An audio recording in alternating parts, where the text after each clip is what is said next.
ఉన్న బంగారాన్ని విడిపించి ఆ రోజు ఆన్లైన్ రేటుకే మేము కొంటాం. Sharma gold company. వ్యాపారవేత్త గౌతమ్ అదానీపై అమెరికా న్యూయార్క్ లో నమోదైన అవినీతి కేసు ఏపీ రాజకీయాల్లో ప్రకంపనలు రేపుతోంది.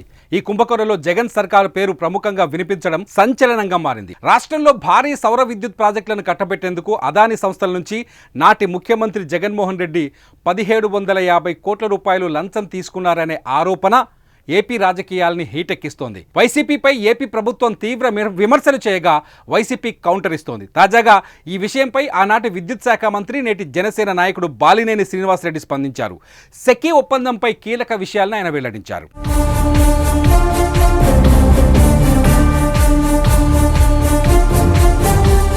మంత్రిగా ఉన్నా తన ప్రమేయం లేకుండానే సెకీతో ఒప్పందం జరిగిపోయిందని బాలినేని వెల్లడించారు. అర్ధరాత్రి 1 గంటకు నిద్రలేపి సంతకం చేయమనడంతో దీని వెనుక ఏదో మతలబు ఉందని భావించి సంతకం పెట్టలేదని చెప్పుకొచ్చారు. అప్పట్లో ఇంధన శాఖ కార్యదర్శిగా పనిచేసిన శ్రీకాంత్ అర్ధరాత్రి ఫోన్ చేసినట్టు చెప్పారు. తాను అందుకు నిరాకరించడంతో కాసేపటి తర్వాత తన అదనపు పిఎస్ కు ఫోన్ చేసి సంతకం పెట్టకపోతే ఫైల్ ని కేబినెట్ సమావేశానికి పంపాలని చెప్పడంతో ఉదయం కేబినెట్ ముందుకు దస్త్రాన్ని తీసుకెళ్లినట్లు బాలినేని వివరించారు.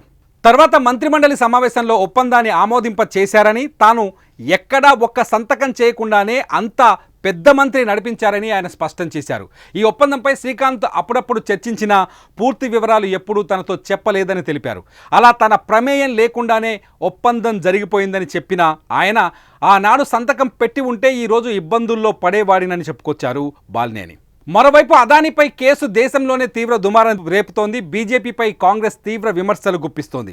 అదానీ గ్రూప్ మాత్రం అమెరికా అధికారుల ఆరోపణలను తీవ్రంగా తోసిపుచ్చుతోంది. అవన్నీ అవాస్తవాలని న్యాయపరంగా పోరాడతామని చెబుతోంది. ఈ వ్యవహారం మరి ఏపీతో దేశంలో ఎలాంటి మలుపులు తిరుగుతుందో చూడాలి.